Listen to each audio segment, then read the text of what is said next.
the Federal Reserve has doused any hope that home buyers had that mortgage rates would soften anytime soon. The average rate on a 30-year fixed loan hit 7.1% according to Freddie Mac. That's the first time the weekly average has exceeded 7% this year. That's a significant jump from last week's 6.88% mark. For more on the housing market, we're joined by Mike Fratantoni, who is the Mortgage Bankers Association chief economist. Mike, thanks so much for taking some time here on Wealth with us. First and foremost, you actually believe that mortgage rates will gradually decline this year.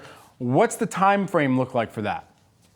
Yeah, well, Brad, thanks for having me. And we did just roll out our new forecast this week. And I think Jennifer covered it well. The inflation news over this past week, the conversations that various Fed officials have had, clearly indicating they're going to be slower in cutting rates. And we've moved our forecast from anticipating 3 cuts this year to anticipating 2, the first one probably in September.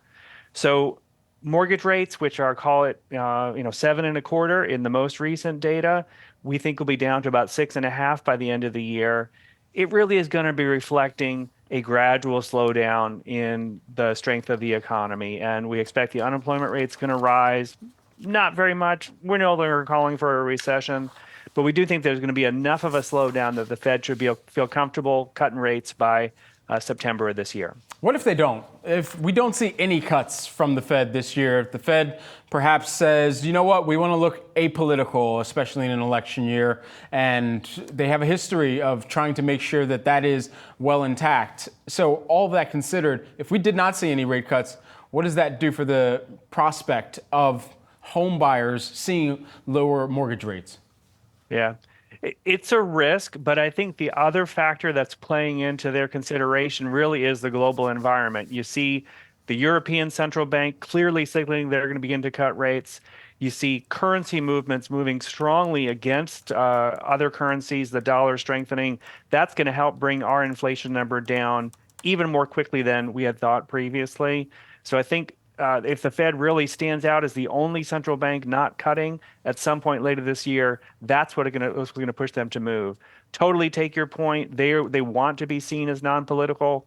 We think they are not making monetary policy with an eye towards politics, but to the strength of the economy.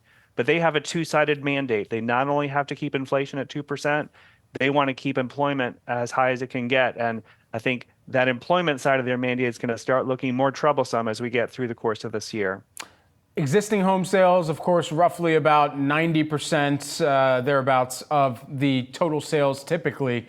When we think about the number of homes that are expected to also be built, where will you expect or anticipate that some of those new homes will really start to get or catch a bid compared to some of the existing homes that owners are just sitting on right now, waiting for the opportunity to list?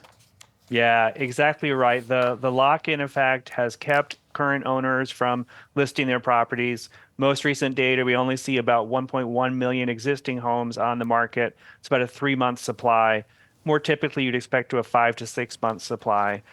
Builders have really sort of stepped into that void. You see almost 500,000 new homes on the market. And the way we like to summarize it is where typically you'd expect about 10% of all homes on the market to be new construction. Now about 1/3 of all homes on the market are new construction. So, wow. And you've also seen builders sort of change their target a bit, and average size of the home coming down, average price of the home coming down. There are so many potential first-time home buyers out there. You know, in this country, there are 50 million people between 30 and 40. Peak first-time homebuyer age is mid-30s. So there's strong demographic demand, even in the face of these affordability challenges. Lack of supply is really our biggest problem right now. Builders are working to improve that. On the existing side, you're exactly right. Unless rates do drift down, and we think our forecast is in that direction, we're not going to see too much more existing supply hit the market. Yeah, some Redfin data released yesterday revealed that the median U.S. home sale price increased 5% from a year earlier during the 4 weeks ending April 14th, just shy of June 22's all-time high here.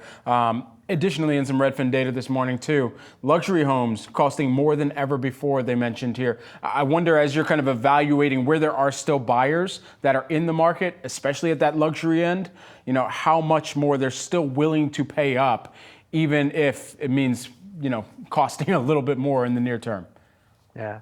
I think many home buyers, particularly repeat buyers in this country, understand that while they may buy a home at today's rates, they have opportunities over the next couple of years to potentially refinance if rates come down. So the advantage of buying today is you may have fewer competing bids for that home that you've had your eye on for some time. It is spring right now. Azaleas are blooming. And with that, you start seeing more properties being listed. It's still going to be a tight inventory market. But for those buyers looking to buy, our expectation is that home prices are going to be higher a year from now than they are today. So even though rates are higher than anybody would like at this point, there still are opportunities to lock in that home now. Mike, you're just reminding me that I should have brought that. I should have purchased that azalea hat from the Masters when I was there in Augusta last week. So thanks for that reminder. Mike Fratantoni, who's the Mortgage Bankers Association Chief Economist. Mike, appreciate it.